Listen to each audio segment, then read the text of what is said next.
doit parler de la dépression, il va falloir un petit peu mieux savoir ce dont il s'agit. La dépression, il s'agit d'un trouble de l'humeur. Le problème, c'est que jamais personne nous dit correctement ce que c'est que l'humeur, même si c'est marqué dans tous les manuels. L'humeur, c'est pas simplement un sentiment triste, en fait, l'humeur, c'est ce qui permet le soubassement des émotions, et c'est ce qui permet d'entrer en résonance avec le monde extérieur.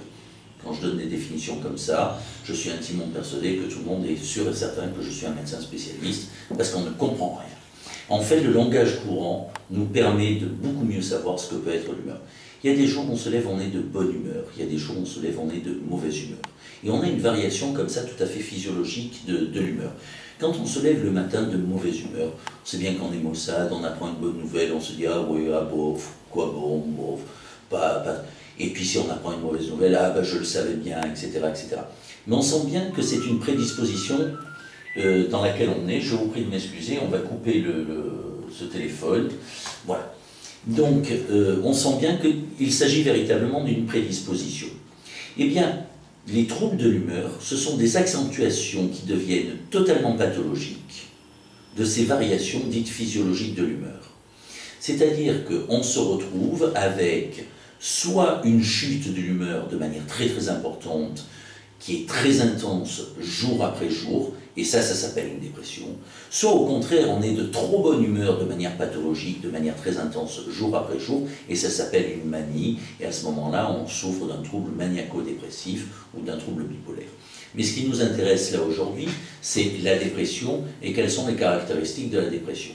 Alors, la dépression, bien évidemment, on peut la trouver dans le trouble bipolaire, mais on la trouve aussi de manière unipolaire dans ce qu'on appelle le trouble dépressif.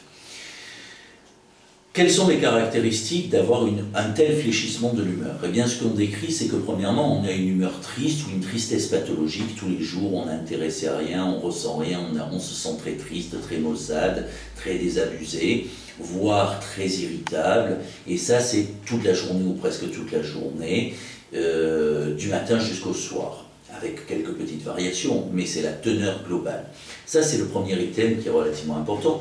Deuxième item qui est très très important aussi, qui va volontiers de pair, c'est qu'on a un manque de motivation, un manque d'envie pour faire toutes les tâches quotidiennes, et il est très difficile d'envisager de faire quoi que ce soit comme type d'activité. Donc c'est un manque de motivation, un manque d'envie, et un manque de capacité à ressentir éventuellement aussi du plaisir ou de la satisfaction à ce que l'on fait. Troisième item qui est relativement important, troisième critère qui est relativement important, c'est le ralentissement psychomoteur, éventuellement parfois l'agitation, mais en général c'est surtout le ralentissement qui prédomine, c'est-à-dire qu'on raisonne lentement, on se meut lentement, on reste plutôt prostré, on ne bouge pas trop, etc. Le quatrième item, le quatrième critère, ça va être la perte de poids en général qui s'accompagne de l'anorexie. Donc en général c'est plutôt une perte d'appétit, une perte d'envie de manger et une perte de poids. Parfois, lorsque la charge anxieuse est un petit peu trop importante, certaines personnes ont plutôt un comportement de grignotage ou de boulimie avec une prise de poids, mais en règle générale c'est plutôt la perte de poids, et d'ailleurs ça peut se quantifier.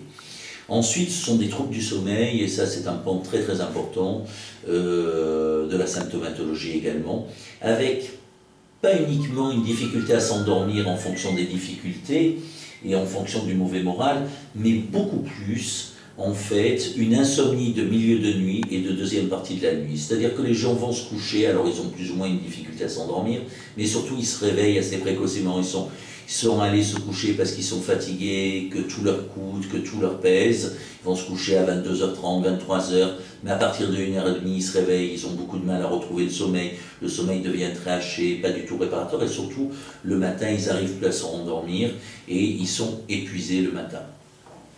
Ensuite, bien évidemment, on peut avoir, on a en général qui va de pair, donc ça va être le sixième critère, c'est une fatigue, une lassitude, un manque d'énergie, une très grande lassitude et envie de rien. Ensuite, on a aussi des sentiments de dévalorisation, d'autodépréciation, une déconsidération de soi-même. Ça peut aller jusqu'à s'accuser d'erreurs dans le passé, de fautes qu'on aurait commises, réelles ou supposées, quoi, hein. une sorte de culpabilité inappropriée, excessive, mais qui peut même concerner l'état présent. Je ne suis pas capable de, donc je ne vaux rien, mais c'est bien la preuve, mais pourquoi on arrive encore à me supporter, et ainsi de suite. Bien évidemment, avec tout cela, un huitième critère qui est relativement important, ce sont les troubles cognitifs qui vont de pair avec la dépression, c'est-à-dire la difficulté à se concentrer, à fixer son attention sur certaines choses et la difficulté à mémoriser. Donc ça aussi, ça se quantifie assez facilement. Les gens essayent de lire, puis tournent la page, ils n'y arrivent pas, ils n'arrivent pas à lire, ils n'arrivent pas à suivre le programme télé, même une série pas trop difficile à suivre, ou le journal télévisé, ils décrochent très très rapidement, parce qu'ils ont l'esprit vide, ils sont hantés par le vécu dépressif. Et le dernier critère, qui est relativement important lui aussi, ce sont les idées de mort, les idées récurrentes, morbides, les idées éventuellement suicidaires, voire les conduites suicidaires. Vous voyez 9 critères: tristesse pathologique, manque de motivation, ralentissement, troubles du sommeil, troubles de l'appétit, fatigue, lassitude, difficulté de concentration, autodévalorisation et idéation suicidaire. Il en faut simplement 5 sur les 9 depuis 15 jours pour faire un diagnostic de dépression qui doit être traité. Donc simplement 5 de ces critères sur les 9 depuis 15 jours. Eh bien, des personnes qui présentent 5 critères, dont forcément un des 2 premiers, depuis au moins 15 jours, c'est la caractéristique de l'état dépressif majeur caractéristique. La prévalence sur la vie entière dans un pays comme le nôtre, c'est 20%. Un Français sur 5 a souffert, souffre ou souffrira de ce type de dépression. 20%, c'est un chiffre considérable que l'on passe sous silence, malheureusement, les 3/4 du temps.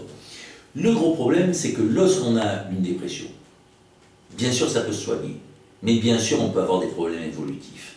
Et il y a une première caractéristique par rapport au suicide, c'est qu'une des caractéristiques évolutives les plus dramatiques, c'est le décès par suicide abouti.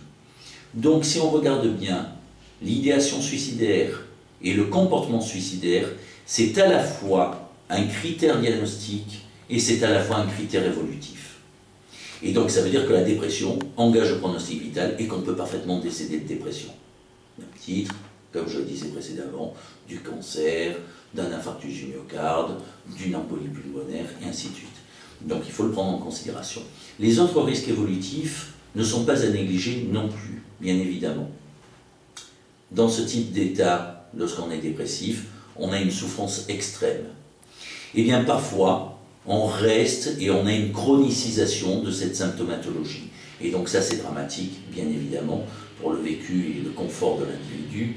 Et c'est une souffrance qui mérite et une douleur qui mérite tout à fait qu'on s'y attelle. Et puis le troisième risque, qui est largement tout aussi important, c'est que c'est quand même une condition médicale au long cours. Et la dépression creuse le lit de la dépression. C'est-à-dire qu'on a des risques de récurrence dépressive. Si je vous dis la prévalence sur la vie entière, c'est 20%. Lorsqu'on a fait un épisode dépressif, le risque de faire un deuxième épisode dépressif, il passe à 50%.